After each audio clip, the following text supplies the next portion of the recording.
Bonjour, bienvenue dans cette nouvelle vidéo dans laquelle nous allons essayer d'éclaircir vos questions par rapport aux cannes spey. Je vais commencer par la dernière arrivée sur les familles des spey, ce sont les trout spey. Les trout spey sont des cannes qui ont été imaginées et inventées aux États-Unis pour pêcher les truites, la plupart des fois, les truites en nymphe, en noyer ou avec des petits streamers. Mais pour pêcher à deux mains. Donc les gens qui aiment bien pêcher à deux mains vont trouver leur bonheur à lancer des petites soies scandi ou des petites soies skagit pour pêcher à la noyer, à la nymphe, ou avec des petits streamers. Si on utilise une soie skagit, ça va beaucoup mieux pour tirer des petits streamers. Donc c'est des cannes généralement qui démarrent sur une soie numéro 2 spey et qui montent jusqu'à 5 pour la plus grande. Le plus gros marché se trouve sur la 3 et la 4. Voilà, les deux, c'est vraiment pour les gens qui veulent descendre en diamètre jusqu'à 14 centièmes, 12 centièmes en extrême, si la canne est vraiment douce.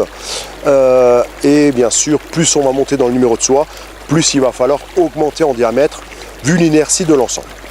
Je précise que toutes les cannes fabriquées par des marques connues ou reconnues, dès qu'elles ont deux mains, donc dès qu'elles sont catégorie deux mains, que ce soit une trout spey, une switch ou une spey, sont dans l'AFTMA spey. Ça veut dire cette AFTMA qui est plus élevée au niveau du poids mètre que la FTMA une main. Et vous pouvez voir juste là les différences entre la FTMA spey et la FTMA une main. Alors la deuxième famille des cannes spey, c'est les switch, donc des petites cannes spey. Là par contre, vous avez des cannes qui démarrent en 5, en numéro 5. Généralement elles sont plus cossues que les trout spey, elles ont souvent plus de puissance. Donc elles sont plus puissantes sur l'ensemble, elles sont travaillées d'une façon différente. L'autre est faite pour attraper des truites, des ombres, avec des balines fins, on essaye. Les switch sont plutôt utilisées pour attraper souvent des truites de mer. On peut très bien pêcher la truite avec aussi, il n'y a aucun problème. Mais ça a été quand même des cannes qui ont été inventées au début pour pêcher les migrateurs. Donc en l'occurrence, truite de mer, saumon, steelhead, saumon pacifique, saumon atlantique, voilà. Donc ça démarre sur des numéros 5 généralement, et ça monte jusqu'à 8, 9 pour les plus costauds.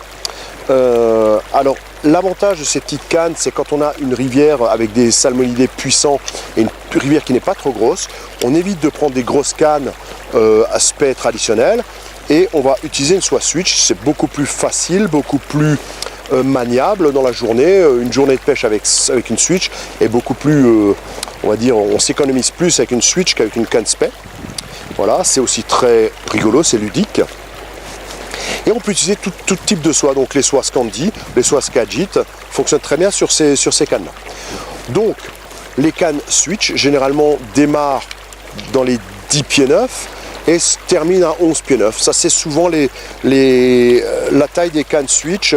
Donc elles peuvent démarrer, comme je vous l'ai dit, en soie de 5, spey toujours, hein, et elles terminent généralement en soie de 9 pour les plus puissantes, quand les gens veulent tirer des très très grosses mouches ou attraper des très très gros poissons pour avoir une canne très résistante. Voilà un peu pour les switch. Ne pas se tromper, à l'époque, on disait toujours switch, on peut pêcher à une main, tout ça c'est un peu des légendes, parce qu'en fait, quand vous essayez par exemple une canne de 7 ou de 6 spey à une main, c'est tellement lourd que votre poignet, en l'espace de quelques minutes, va souffrir fortement. Donc les cannes switch, c'est vraiment des cannes à deux mains, mais de petite taille. Et donc voici la dernière famille des cannes spey, les spey traditionnelles, qui démarrent, les tailles démarrent à 12 pieds et qui vont jusqu'à 15, 16, 17 pieds pour certains fabricants. À l'époque, la 14 pieds soit 9 était ce qu'est la 9 pieds soit 5 à la une main. Aujourd'hui, elle aurait plutôt tendance à être la 13 pieds 6.